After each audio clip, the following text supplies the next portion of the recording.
पाठ 7 संगणकम। संगणकम माने होता है कंप्यूटर। अनुवाद, पहले अनुच्छेद का अनुवाद है। यह विज्ञान का युग है। यहाँ कहीं भी नजर जाए वहाँ विज्ञान के द्वारा आविष्कार किया गया क्या कुछ दिखाई नहीं देता है। घर पर हो या कार्यालय में, बाजार में हो या कारखानों में, सभी जगह विज्ञान का चमत्कार दिखाई देता है। दूसरा अनुच्छेद, चंद्रमा की यात्रा हो या मंगल ग्रह की यात्रा, किसी में भी आज आश्चर्य अनुभव नहीं होता। नए आविष्कारों के द्वारा पिछले आविष्कार पिछड़ गए हैं। क्या यंत्र भी दिमाग युक्त होता है? किसके द्वारा पहले सोचा जाता है। परंतु यह भी सच है कि यंत्रों में भी दिमाग होता है। ये सभी यंत्र सुनते हैं, सोचते हैं और सोचने के बाद अत्यंत उचित उत्तरों को देते हैं। तीसरा अनुच्छेद, क्या है यह यंत्र? क्या तुम इसके बारे में जानते हो? इसका नाम कंप्यूटर है। बड़े बाजारों की दुकानों से खरीदे गए सामानों के मूल्यों की गणना करना और बड़े चलपान ग्रहों आदि में मूल्यों को जोड़ना पल भर में ही कंप्यूटर की सहायता से हो जाता है। यह कंप्यूटर दो प्रकार का होता है, आंकिक और विश्लेषण। पहले के द्वारा अत्यंत विषमों कठिन संख्याओं की गणना क्षण में हो जाती है। चुनाव में वोटों का गिनना हो, चंद्र यात्रा से संबंधित कोई कार्यक्रम हो या अलग अलग प्रकार की परीक्षाओं के परिणाम का प्रकाशन हो, ये सभी इसी आंकिक कंप्यूटर द्वारा पूर्ण रूप से सही और जल्दी से किए जाते हैं। पांचवा अनुच्छेद, दूसरे प्रकार का कंप्यूटर समस्याओं का समाधान और विश्लेषण पल में ही कर देता है। विविध प्रकार के विषयों की समस्याओं का विश्लेषण करने के लिए अलग अलग प्रकार के कंप्यूटर होते हैं। जो कोई भी समस्या हो वह उसके सामने रखने पर वह उसका उत्तर तुरंत ही करता है। यदि उत्तर नहीं पता होता है तब कंप्यूटर सूचित करता है कि सुनिए, इसका उत्तर नहीं जानता। छठा अनुच्छेद, महान है यह यंत्र। कैसी महान है इसकी बुद्धि, ऐसा विचार करने योग्य है। अब अभ्यास प्रश्न शुरू करते हैं। प्रश्न 1, एक वाक्य में उत्तर लिखिए।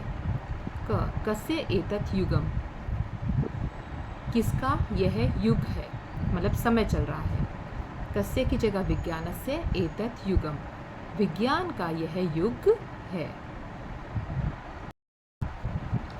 ख, कुत्र विज्ञानस्य चमत्कारान् पश्याम, कहाँ विज्ञान के चमत्कार देखने को मिलते हैं।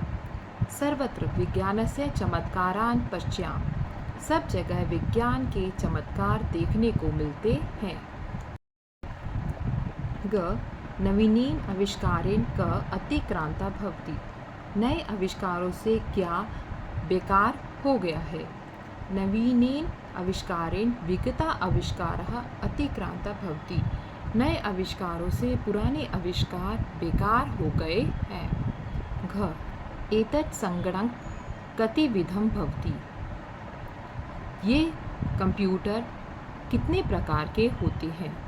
एतत् संगणकम द्विविधा भवति, ये संगणक दो प्रकार के होते हैं, आंकिक विश्लेषक च, एक आंकिक होता है और दूसरा विश्लेषक होता है। विश्लेषकेन संगणकेन किम भवति, विश्लेषण करने वाला कंप्यूटर कौन सा होता है।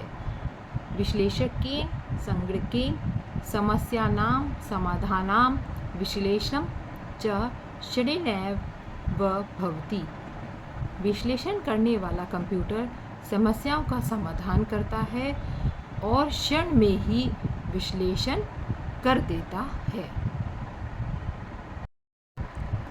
प्रश्न 2, पाठ के अनुसार रिक्त स्थानों की पूर्ति करो। पहला नंबर, नवीनेन आविष्कारेण विगता आविष्कारः अतिक्रांता भवति। नए आविष्कारों से पुराने आविष्कार बेकार हो गए हैं। दूसरा, किम यंत्रमपि मस्तिष्क युक्त नीव प्रभवति। क्या यंत्रों में भी मस्तिष्क युक्त होता है। तीसरा, एकस्याभिधानम् अस्ति संगणकम् इति। एक का नाम कंप्यूटर ही है। चौथा, एतत् संगणकं द्विविधं भवति, आंके विश्लेषकम् च। यह कंप्यूटर दो प्रकार का होता है, आंकिक और विश्लेषक। पांचवा, कीदृशी महिता अस्य बुद्धि इति विचारणीयम्। क्या इसकी बुद्धि भी विचारने योग्य है।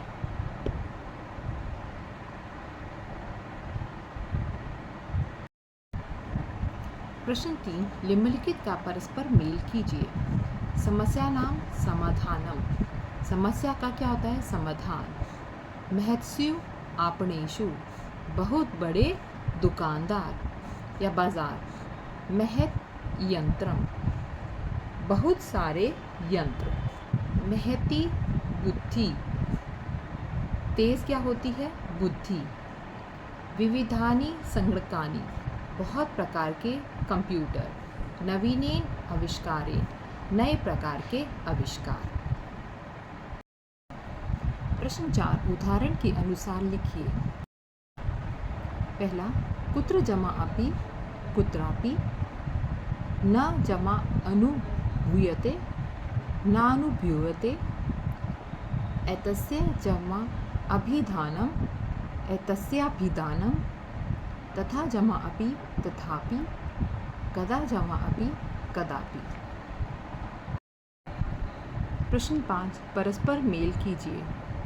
तत्र जमा एव तत्रैव, किम जमा अपि किमपि, उत्तराणि जमा अपि उत्तराण्यपि, शनैः जमा एव शनैर्नैव, का जमा अपि कापि, कौतुकं जमा अद्य कौतुकमद्य। प्रश्न 6, विभक्ति और वचन लिखिए। संगणकानि, प्रथम विभक्ति बहुवचन। नवीनेन, तृतीय विभक्ति एकवचन। महत्सु, सप्तमी विभक्ति बहुवचन। वस्तूनाम, षष्ठी विभक्ति बहुवचन। यात्राया, षष्ठी या पंचमी विभक्ति एकवचन। बुद्धि, प्रथमा विभक्ति एकवचन।